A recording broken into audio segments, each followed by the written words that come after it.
ingin berpartisipasi dalam pembinaan mualaf, bisa mendonasikan ke rekening yang sudah tertera di bawah ini. Dulu sebelum saya masuk Islam, itu awalnya itu dari orang tua saya, yaitu ibu saya, di mana ibu saya itu tertarik Islam karena melihat tetangga. Waktu itu tetangga itu termasuk keluarga alim yang tenang, terus berpakaian juga dengan rapi, sopan. Nah, setelah itu ibu saya meminta anak-anaknya termasuk saya untuk diskusi nih, kalau bilang mama pengen masuk Islam. Tapi posisi saya saat itu saya nggak mau karena saya masih berpegang teguh terhadap agama saya sebelumnya. Akhirnya ibu saya pun memutuskan, oh ya udah kalau gitu biar ibu sama adik-adik saya yang masih kecil yang masuk Islam, tetapi saya enggak. Waktu itu posisi ayah saya belum tahu. Berjalannya waktu, akhirnya ibu saya perlahan-lahan memberitahu, dan ayah saya pun ya mungkin karena suami istri jadi ada perdebatan sedikit, dan akhirnya ayah saya memutuskan untuk diminta tolongi dicarikan ustadz untuk menjawab segala pertanyaan dia yang memang membuat dia bingung di agama Islam ini apa bedanya. Akhirnya banyak ustadz yang dicari dan udah banyak yang ketemu, namun dari semua ustadz itu masih belum ada jawaban yang pas dari ustadz itu, jadi belum bisa ngena hatinya papa. Dan gak lama kemudian papa ketemu salah satu ustadz, dia juga termasuk salah satu teman papa.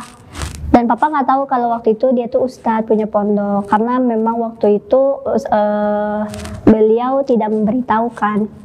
Akhirnya setelah tutup toko jam 10 malam, papa pergi ke pondok dia. Dan gak lama kemudian jam 3 pagi tiba-tiba papa pulang, udah pakai sarung, udah pakai peci, dan ternyata papa udah masuk Islam. Cuman posisinya saya itu masih belum terima Islam itu seperti apa. Dan akhirnya papa ternyata udah syahadat. Waktu demi waktu berjalan, jadi setiap ustadz itu datang mengajar ngaji, saya tuh nggak pernah ikut karena saya nggak suka dengernya waktu itu. Akhirnya waktu itu tiba-tiba dipaksa mama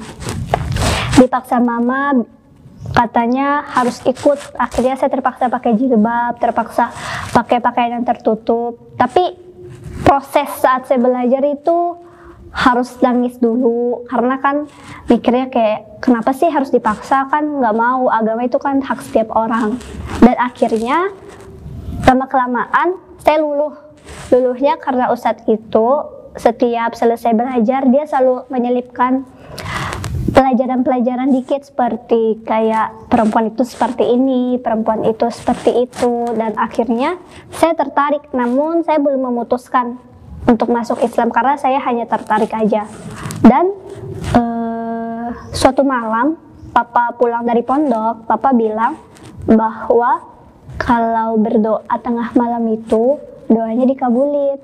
Akhirnya saya mencoba untuk berdoa, tapi waktu itu masih dengan cara saya berdoa di agama saya sebelumnya.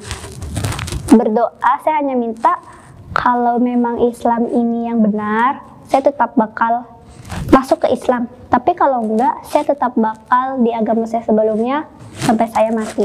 Dan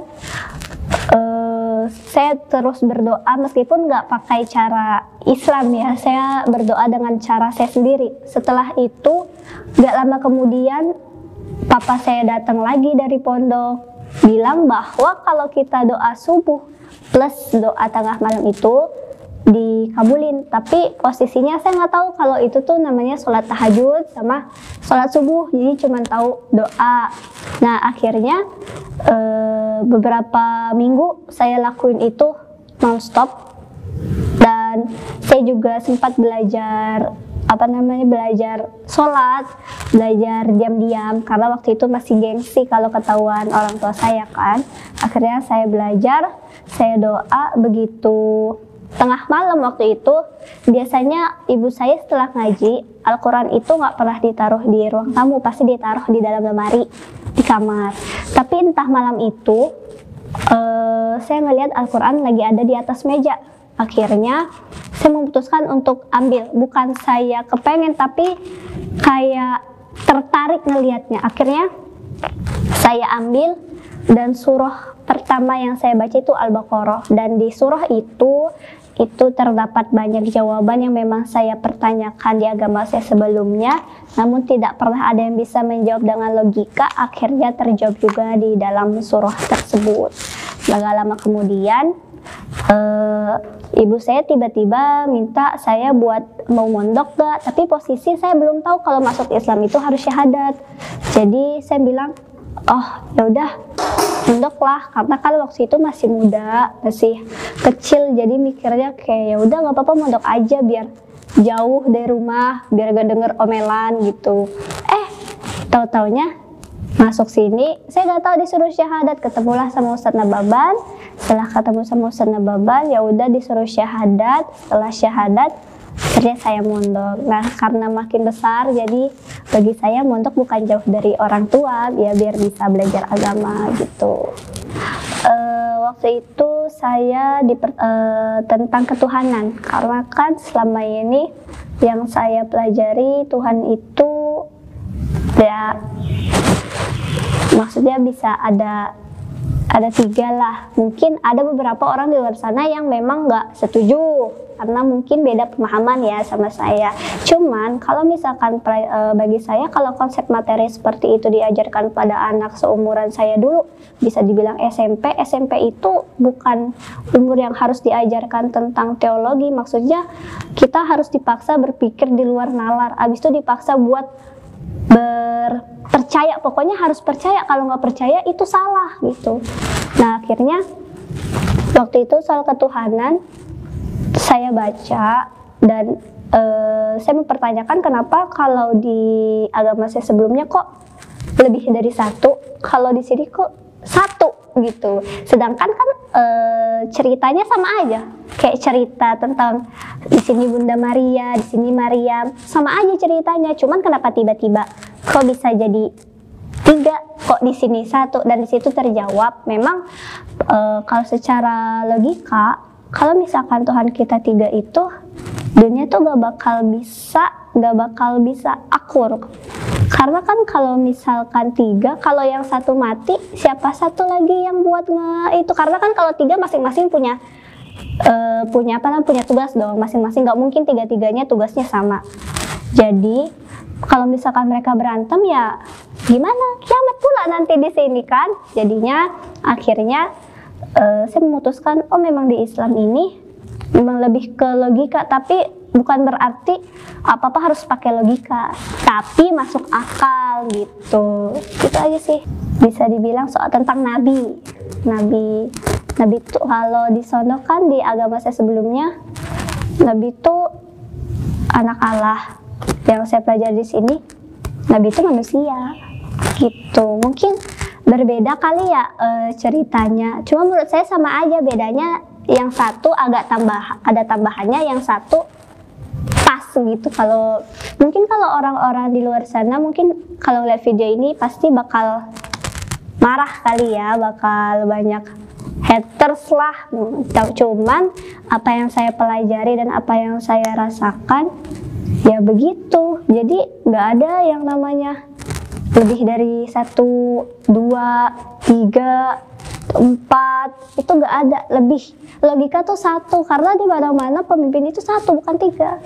Kalau misal pemimpin 3, rakyatnya ada beda-beda jenis dong, gitu doang sih. Terus sama soal kayak acara-acara kayak acara tahun baru, Imlek gitu, itu yang buat saya, memang kalau saya dulu kan agak pas ngebaca tuh agak sakit hati, karena saya pecinta Imlek. Jadi pecinta Imlek, pecinta tahun baru. Mungkin kalau orang di luar sana pasti, Imlek nih dapat duit gitu, kayak makan-makan banyak ya. Cuman pas saya belajar di Islam, ternyata bedanya nggak boleh. Itu tuh adat Yunani sana, takutnya menjerumuskan kita ke hal-hal yang syirik. Jadi lebih baik dijauhin aja kalau nggak mau kena dampaknya gitu. Nyaman di Islam itu pakaian. Mungkin kalau saya masuk Islam, pas saya masuk Islam saya merasa bukan, kan nama saya Teresa, jadi saya bukan hidup sebagai seorang Teresa. Jadi sebagai jati diri baru dengan panggilan Khadijah. Kadang awal-awal baru dikasih nama gitu, orang manggil Khadijah, saya tuh nggak nengok karena saya lupa nama saya Khadijah. Saya cuma tahu nama saya Teresa. Habis itu pertama kali ikut lebaran, biasanya kan kalau ngeliat orang dulu cuma bisa ngeliat orang lebaran, cuma bisa ngeliat orang kurban, terus nggak kerasa kan. Sekarang udah bener-bener ngerasain namanya lebaran. Dan yang bikin saya nyaman itu awalnya pakaian. Saya kan masuk Islam, sebelum masuk Islam saya udah pakai jilbab gitu. Cuman kan waktu itu jilbabnya masih ya seperti apa ya, jilbab ibu-ibu ke pasar, tau kan. Yang penting saya cuma tahu oh pakai jilbab, Islam itu pakai jilbab, cuman belum syahadat gitu. Saya nyaman aja, kayak lebih tertutup, lebih nyaman gitu. Mungkin orang-orang kayak saya kalau ketemu teman saya kan, waktu itu saya pergi ke rumah teman saya, terus ya sahabat saya udah 6 tahun udah kayak saudara, terus dia pengen nyoba pakai jilbab. Coba dong dibuka jilbabnya, gue pengen pakai nih, karena pengen ngerasain rasanya jadi orang Islam 5 menit.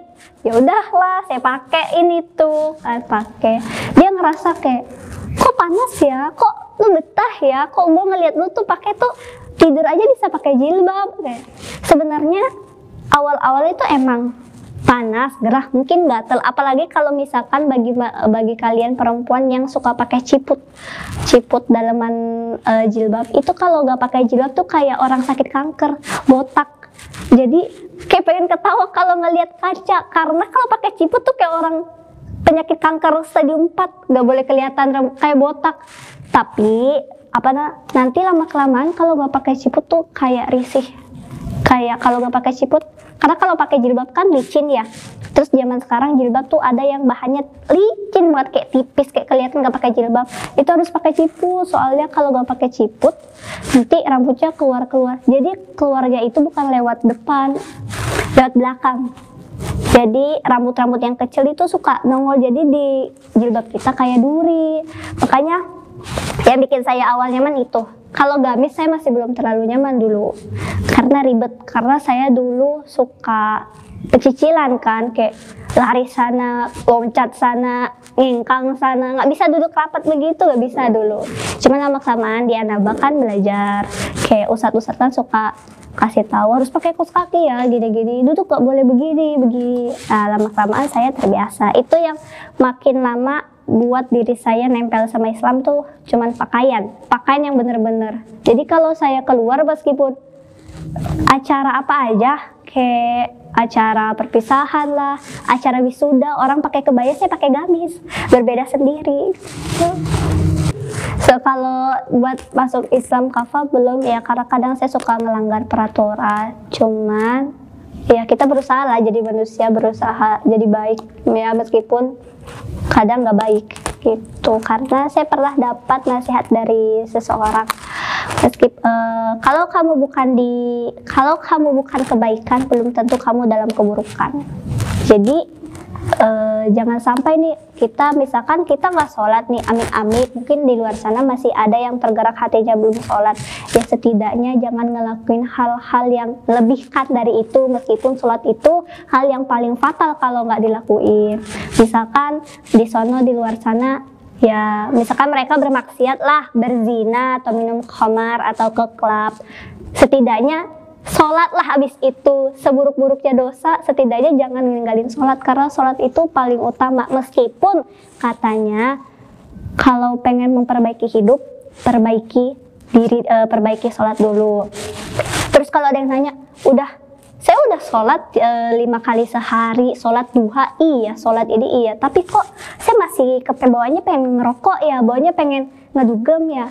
Kalau gitu harus ada yang dipertanyakan, itu sholatnya cuman karena merasa itu kewajiban atau merasa pengen ketemu Allah. Di situ bedanya. Kalau cuma merasa kewajiban kayak ya murid ke sekolah, yang penting ke sekolah pakai baju, udah gitu udah duduk dengerin pulang gitu. Kalau beda konsep pemahamannya kan beda juga nanti perubahannya kayak gimana. harapan saya, karena saya sudah lama mondok di Annaba, harapan saya semoga Annaba makin